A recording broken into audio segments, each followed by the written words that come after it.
तो इस वक्त की बड़ी खबर आपको बता दें,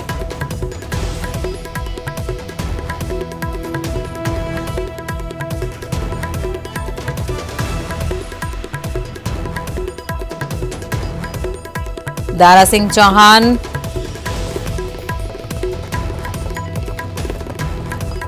समाजवादी पार्टी में हुए शामिल, बाज़ाब्ता बीजेपी का साथ छोड़ा, योगी हुकूमत में थे वजीर दारा सिंह चौहान। आपको बता दें, अनाज देकर लोगों को गुलाम बनाने की कोशिश, इस तरह का बयान दारा सिंह चौहान का था। अब नहीं ठगा जाएगा दलितों को, दारा सिंह चौहान का कहना है। दारा सिंह चौहान ने कहा है कि अब दलितों को नहीं ठगा जाएगा। तो दारा सिंह चौहान समाजवादी पार्टी में शामिल होने वाले थे।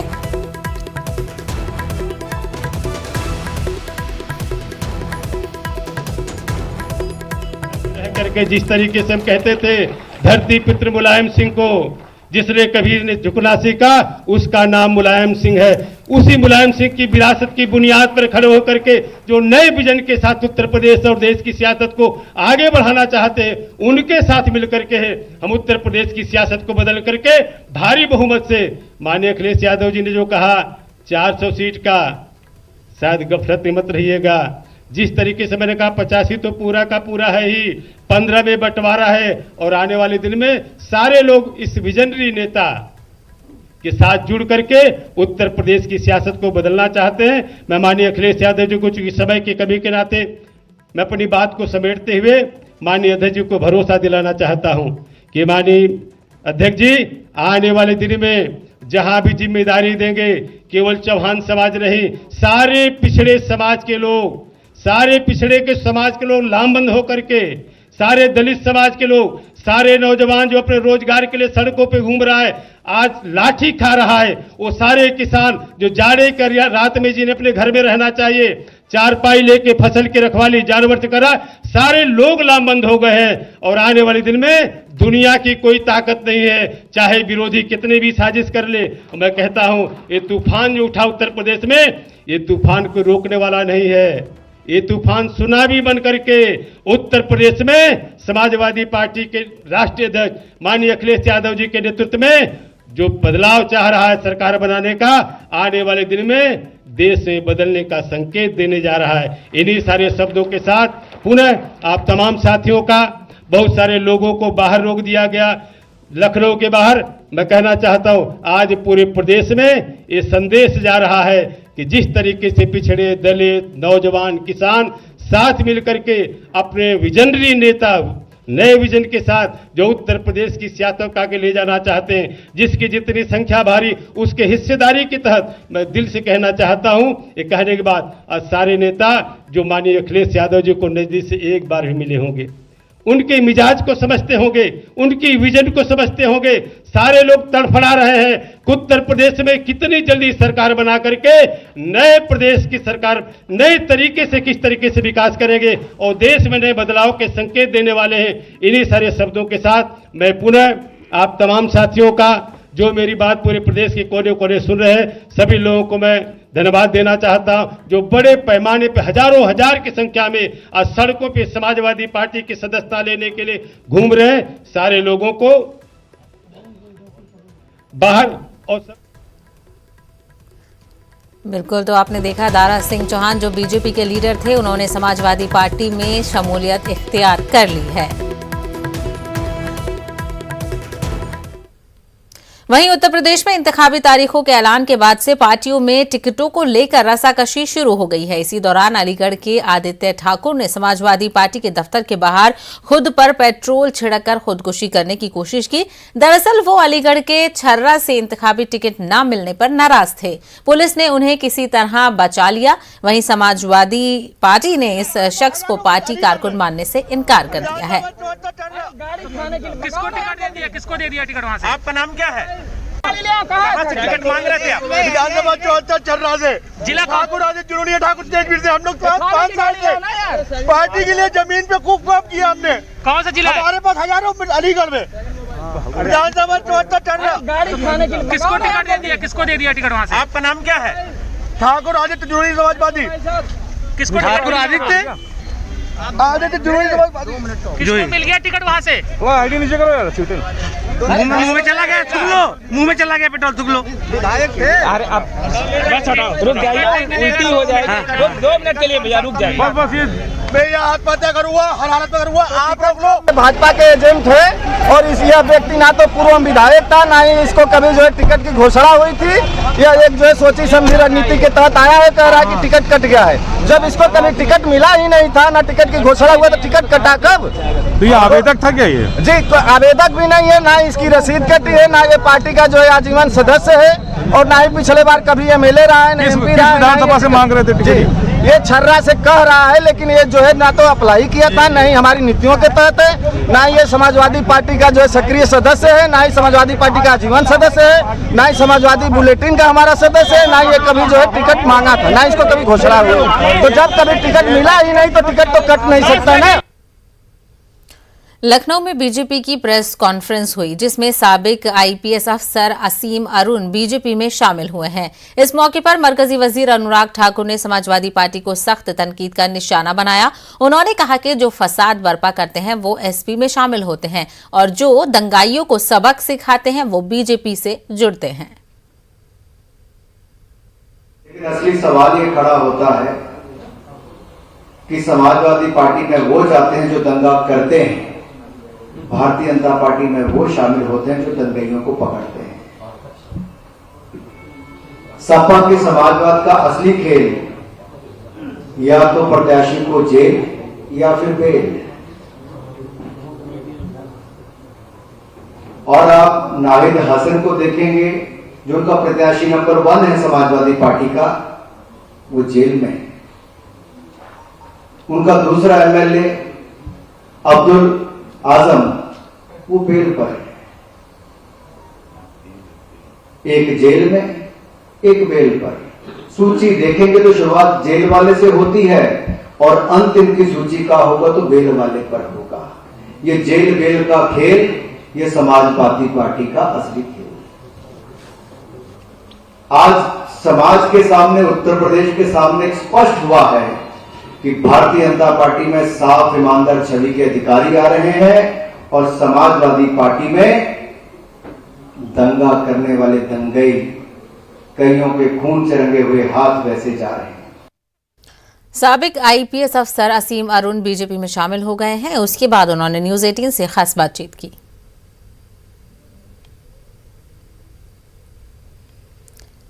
तो आगे बढ़ेंगे। गोवा के पणजी में आम आदमी पार्टी की प्रेस कॉन्फ्रेंस हुई, जिसमें दिल्ली के वजीर आला अरविंद केजरीवाल ने मीडिया से बात करते हुए 13 नुकाती एजेंडा पेश किया, जिसमें रोजगार बदउनवानी पर नकेल कसना, तालीम, सेहत समेत दीगर एजेंडे शामिल हैं।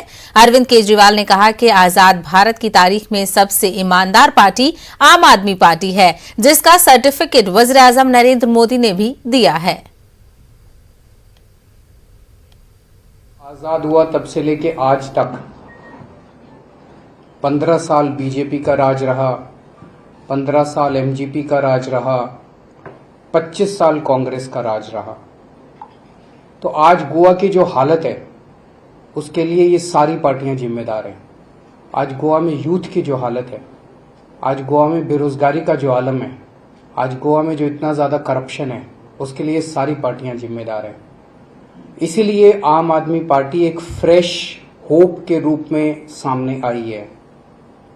आम आदमी पार्टी की सरकार बनेगी तो हमारा गोवा को लेके क्या विजन है, तो 13 पॉइंट एजेंडा मैं आज गोवा के लोगों के सामने रख रहा हूं, जिसे हमने पिछले 1-1.5 साल में बहुत गोवा के लोगों के साथ बातचीत करके, गोवा के लोगों के साथ सेवरल राउंड्स ऑफ डायलॉग्स करके ये पूरा एजेंडा तैयार किया है। हमारा डीएनए क्या है ये आपको दिल्ली की गवर्नेंस से पता चलता है। दिल्ली में हमने ईमानदार सरकार चला के दिखाई है और वो ईमानदारी का सर्टिफिकेट खुद प्रधानमंत्री श्री नरेंद्र मोदी जी ने दिया हमको कि सबसे ईमानदार पार्टी है ये देश की। मोदी जी ने मेरे ऊपर रेड कराई, मोदी जी ने मनीष सिसोदिया पे रेड कराई, सीबीआई की रेड कराई, पुलिस की रेड कराई, हमारे 21 एमएलए को गिरफ्तार किया, सारी रेड कराई उन्होंने। उनको हमारी 400 फाइलें एग्जामिन करने के लिए मोदी जी ने एक कमीशन बिठाया, एक भी गलती नहीं मिली उनको। मालेगांव 2008 बम धमाका मामले की पैरवी के दौरान अब रियासती हुकूमत के माहिरीन कानून और एटीएस भी मौजूद रहेंगे। ये फैसला महाराष्ट्र हुकूमत ने किया है। दरअसल धमाके के मुकदमे की समाअत के दौरान गवाहों के मुसलसल अपने साबिका बयान से मुनहरिफ होने के मामलात सामने आ रहे थे। वाज़ेह रहे कि 2008 मालेगांव बम धमाका मामले में जाफरानी दहशतगर्दों के खिलाफ मुकदमे की समाअत जारी है और इसमें बड़ी तादाद में गवाह अपने साबिका बयान से मुकर रहे हैं। इस सिलसिले में गुज़िश्ता दिनों कांग्रेस लीडर और साबिक रियासती वजीर बराए अक़लियती उमूर आरिफ नसीम खान ने महाराष्ट्र एटीएस चीफ और वजीर दाखिला से मुलाकात करते हुए इस मुकदमे के गवाहान के मुकरने पर तशवीश का इजहार किया था। वाज़ेह रहे कि इस मुकदमे की एनआईए तफ्तीश कर रही है, जबकि इससे कबल तफ्तीश एटीएस के सुपुर्द थी।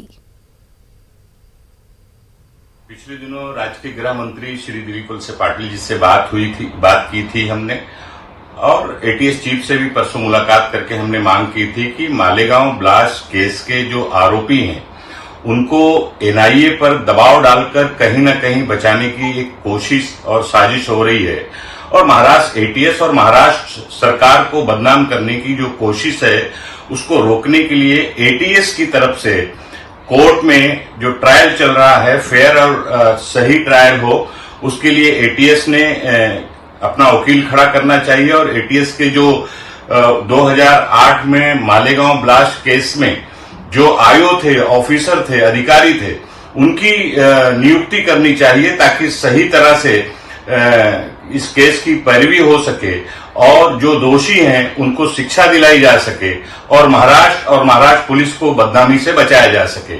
उन्होंने हमारी मांगे मानी हैं और एटीएस के अधिकारी और एटीएस की तरफ से वकील जो डेली बेसिस पर कोर्ट में सुनवाई हो रही है मालेगांव ब्लास्ट केस की, उसकी वो पैरवी करेंगे, ऐसा फैसला राज्य के गृह मंत्री जी ने किया है। उसके लिए मैं उनको धन्यवाद देता हूं। कोरोना वबा के दौरान बाहमी इमदाद और इन्हिसार का जज्बा मुस्तहकम हुआ है। मुल्क इस वबा से मुत्तहिद होकर मुकाबला कर रहा है। टीकाकारी के ऐलान के बाद हम बेहतर ताउन करें जिससे हम कोरोना को मात देने की जानिब कदम बढ़ा सकें। नेटवर्क 18 इस मुहिम में हर कदम पर आपके साथ रहेगा। जब तक सभी महफूज नहीं तब तक कोई महफूज नहीं होगा। इसी सोच की बुनियाद पर हमारी मुहिम संजीवनी का मकसद ये यकीनी बनाना है कि वैक्सीन पाना सभी हिंदुस्तानियों का हक है। फिलहाल रुकेंगे एक छोटे से ब्रेक के लिए।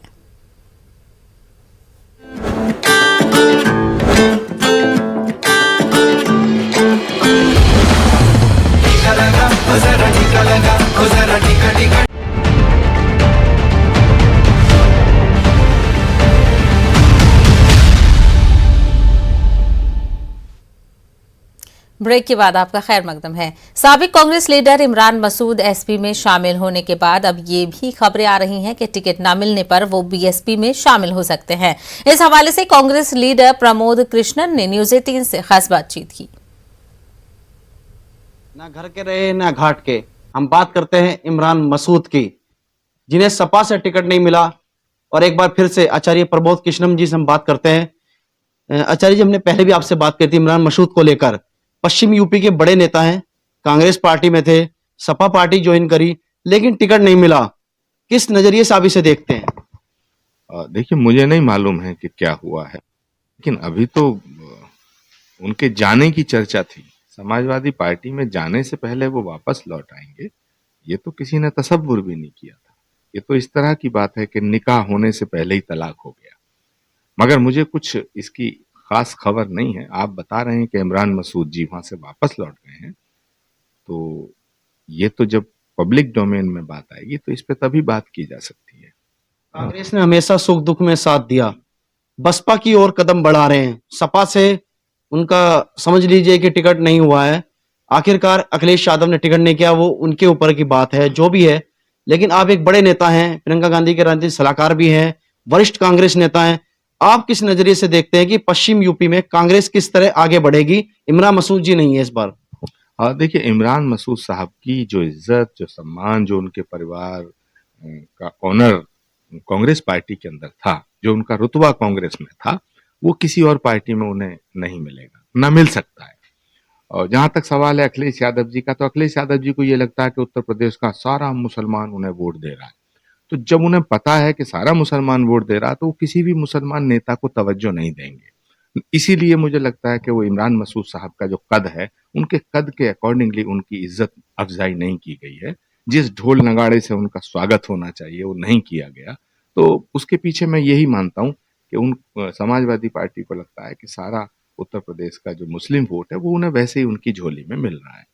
एक बात जानना चाहता हूँ कि इमरान मशहूर का राहुल गांधी जी ने बड़े समर्थन किया था, प्रियंका गांधी जी बहुत समर्थन करती थी, तो आखिरकार ऐसा क्यों हुआ कि इमरान मसूद को जाना पड़ा और बसपा पार्टी की ओर निगाहें हैं? क्या घर वापसी नहीं हो सकती कांग्रेस में? देखिए, इमरान मसूद साहब अगर कांग्रेस में वापस आना चाहते हैं तो मैं तो कहूंगा सुबह का भूला शाम को घर आ जाए तो बहुत अच्छा, मैं उनकी पूरी वकालत करूंगा। लेकिन इसका फैसला इमरान मसूद साहब और कांग्रेस लीडरशिप लेगी। कांग्रेस नेतृत्व से उनके बड़े करीबी रिश्ते रहे हैं। आचार्य प्रमोद कृष्णमते बड़े नेता हैं, साफ तौर पर कह रहे हैं कि इमरान मसूद, कांग्रेस पार्टी हमेशा उनके साथ रही है, उनका राजनीतिक फैसला है वे किस ओर जाना चाहते हैं। रोहित सिंह, न्यूज़ 18 गाजियाबाद। चलिए सीधा रुख करेंगे अब अखिलेश यादव की प्रेस कॉन्फ्रेंस का। तो इसलिए कभी कभी डर लगता है जो सोशल मीडिया है, तो उस सोशल मीडिया पे क्या चल रहा है, वो सच है कि नहीं सच है, इसलिए वो आप तय कर लो।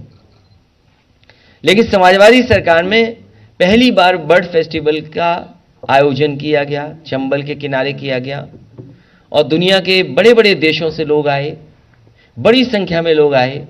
उस काम को ही आगे बढ़ाया आपने। लखीमपुर में भी बर्ड फेस्टिवल हुआ, लेकिन लाख प्रयास के बाद वो बर्ड फेस्टिवल दोबारा नहीं हो पाया। बताओ, जिन्हें पेड़ पौधों से प्यार ना हो, जिन्हें अपनी नदियों को साफ करने में लगाव ना हो, जिन्हें पंछियों से ना कोई प्यार हो, वो आखिरकार जनता से और हमारे जो पिछड़े हैं, गरीब हैं, उनके दुख और तकलीफ कैसे समझेंगे? कैसे समझेंगे? और अभी मैंने देखा तस्वीरें, कैसे बेमन तस्वीरें थी, वो खिचड़ी खा रहे थे। कितने बेमन से खिचड़ी खाई जा रही थी, खाना खाया जा रहा था। उन्हें याद आ रहा होगा कि हमने शैम्पू नहीं भिजवाया, साबुन नहीं भिजवाया। साबुन और शैम्पू भिजवा देते तो थोड़ा सा मन ठीक होता तो खाते। आखिरकार जिम्मेदार कौन है? अगर गरीब आज शैम्पू साबुन से, या उसके पास तेल नहीं है, खाने पीने के सामान नहीं है, कपड़े नहीं है, महंगाई है, तो आज का जिम्मेदार कौन है? जिम्मेदार मुख्यमंत्री हैं। इनकी सरकार है, डबल इंजन की सरकार है। अगर वो संपन्न होते तो वो अच्छे कपड़ों में होते, साफ सुथरे होते, और उनके साथ बैठने में उन्हें भी सम्मान लगता, क्योंकि जानते थे कि गरीब है, हो सकता है 2 दिन 3 दिन से न नहाया हो, परेशानी में रहा हो, वो जानता नहीं है। इसीलिए साबुन और शैम्पू भिजवाए थे। और वोट के बहाने देखो वो कहानी क्या थी, बहेलिया वाली कहानी। कुछ बहेलिया वाली कहानी है जिसमें दाना डाल के पकड़ते हैं, कौन नहीं जानता। हिंदुस्तान में कोरोना वैक्सीन की मुहिम शुरू हुए आज 1 साल मुकम्मल हो गया है। मरकजी हुकूमत ने कोरोना वबा की से हिफाजत के लिए 16 जनवरी 2021 को टीकाकारी मुहिम का आगाज किया था। हुकूमत अपनी मुहिम में बहुत हद तक कामयाब रही है। टीकाकारी मुहिम के तहत मुल्क भर में ताहाल 156 करोड़ से ज्यादा लोगों को वैक्सीन लगाई गई है। कोरोना वबा पर काबू पाने और मुल्क के तमाम अफराद को इस मोहलिक वबा से हिफाजत के लिए हुकूमत की जानिब से तमाम जावियों से मुख्तलिफ इकदाम किए जा रहे हैं। हाल ही में हुकूमत ने 15 से 18 बरस की उम्र वाले बच्चों के लिए वैक्सीन के अलावा ज़ईफ अफराद, फ्रंट लाइन और हेल्थ वर्कर्स के लिए एहतियाती टीका लगवाया जा रहा है। वहीं कोरोना के मामलों में मुसलसल इजाफा हो रहा है। वजारत सेहत के जरिए जारी करदा आदाद-ओ-शुमार के मुताबिक पिछले 24 घंटों में 2,71,202 नए मामले सामने आए हैं, जबकि इसी अरसे में 1,38,000 से ज्यादा अफराद शिफायाब हुए हैं। आदाद-ओ-शुमार के मुताबिक पिछले 24 घंटों में 314 मरीजों की मौत हुई है, जबकि 14,50,000 से ज्यादा एक्टिव मामले अभी भी हैं। कोरोना वबा से हिफाजत के लिए हुकूमत की जानिब से हर मुमकिन इकदाम किए जा रहे हैं। मुल्क भर में अब तक 156 करोड़ से ज्यादा लोगों को वैक्सीन लगाई गई है।